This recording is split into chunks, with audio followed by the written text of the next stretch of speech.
This review has been a long time coming, mostly because I've been waiting for quite some time for this game to release officially. I'm proud of what Aaron, the developer, has accomplished and the way he's improved the game since I streamed it a while ago. That said, this may not be considered a wholly unbiased review. I'm going off of a copy of the game that I received before Steam, and I'm friends with the developer, so consider this your disclaimer. Even for Eternia follows the main character, Rubellum, or Ruby for short, as she goes from loner in the woods to being of immense power and potential darkness in Umbra, who fights off others of her kind who've totally gone off the deep end. It's a solid story that focuses on loss, mostly on one's memories, and the sacrifices one makes to protect those that they care about. But as in stories like this, it tends to go wrong. Horribly so. The thing I enjoyed the most about the game's story is when you realize something, it hits you hard, especially if you've been following along. When the name of the game finally makes sense, you realize just what a character has given up. And for what? A world that reviles the Umbra. It's thankless, but Ruby and her friends are hell-bent on doing what's right. Another major plus was the crafting system. Each main area of the game has tiers of weapons that you can craft by getting materials from combat. So if you're struggling, craft new stuff. Unfortunately, it took me a couple of tries to get this hammered into my head. There's an excellent story here that moves at a brisk pace. The developer is a gameplay trumps story type, but I was surprised. The story they crafted for this game was thoughtful and had little in the way of weak plot moments.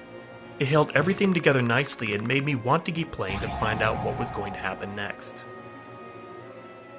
Multiple crafted weapons and armor. The amount of items you can craft is pretty extensive, so there's no lack of things to make. I just wish that materials dropped a little more readily from combat. There's a quick party swap in combat. I love that you can swap out party members on the fly in case you have a group that just isn't cutting it. And on that, there are multiple strats for combat to win. Don't do what I did and just get locked into a party you're comfortable with. Experiment. Try different party and debuff combinations. If something isn't working, don't be afraid to try something new. The game was designed around that. Wraith enemies.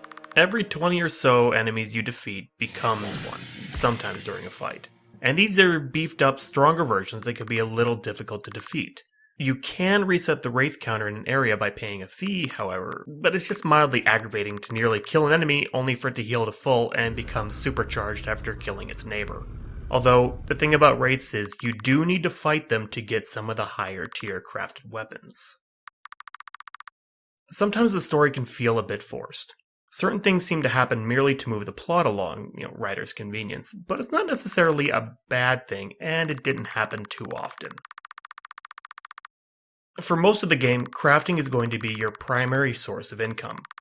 Most monsters will not drop gold, but crafting materials, which you then use to craft the items, then you sell whatever you don't use. Get used to it. Crafted weapons are obsolete once you unlock factions. Sort of. With factions, you earn points towards buying pieces of particular weapons they unlock, and some of these are pretty much the best you can get for a particular character, rendering any other weapons you craft or find just pretty much vendor fodder. And while we're on the subject of factions, one thing that was a more personal annoyance was how long it took to build them up.